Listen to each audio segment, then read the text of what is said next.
radio or anything. Books were like the only entertainment. Sometimes they got super weird. I glanced to my bedside table. The book I couldn't wait to dig back into was waiting for me. Like Frankenstein.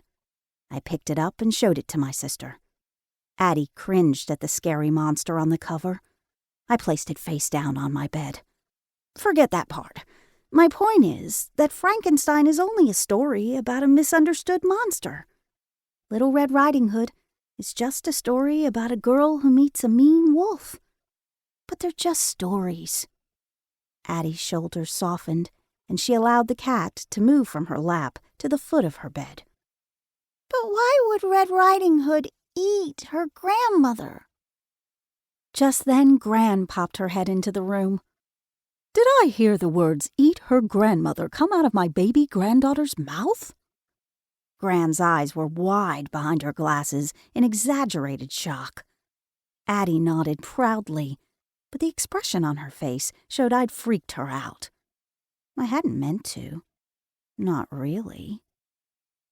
Gran, Papa's mother, came into the room already in her pajamas, ready for bed. She had lived with us for as long as I could remember.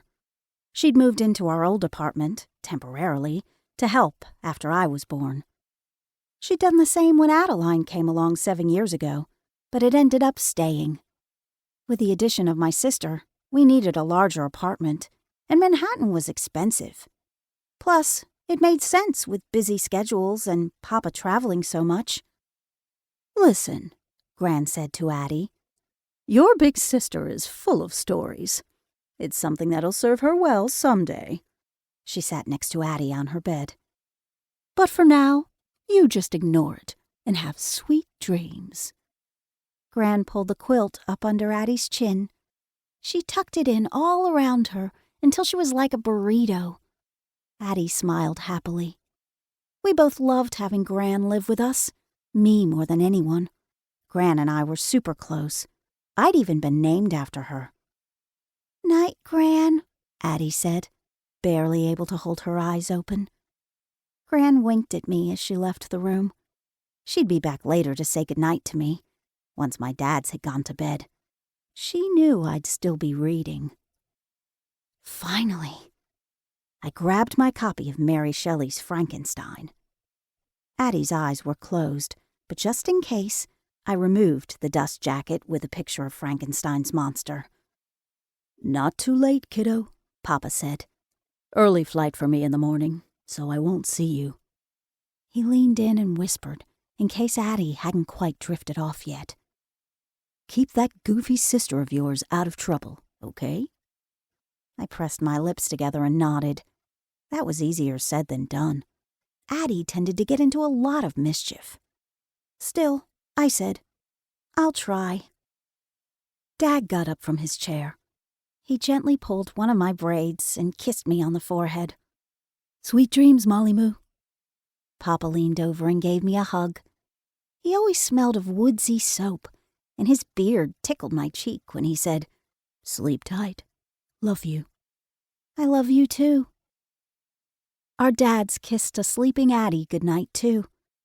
They were almost out the door when I asked, Wait, where are you flying to tomorrow? Papa turned around and came back in. He picked up my newest snow globe, the one from the World Trade Center. We'd taken Dad's parents there when they'd visited from Oklahoma over the summer. Papa shook it up. St. Louis, Missouri. With a big arch? That's the one.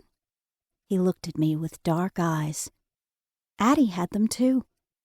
Our dads had used a different surrogate for each of our births. I got Dad's light eyes and dusty hair.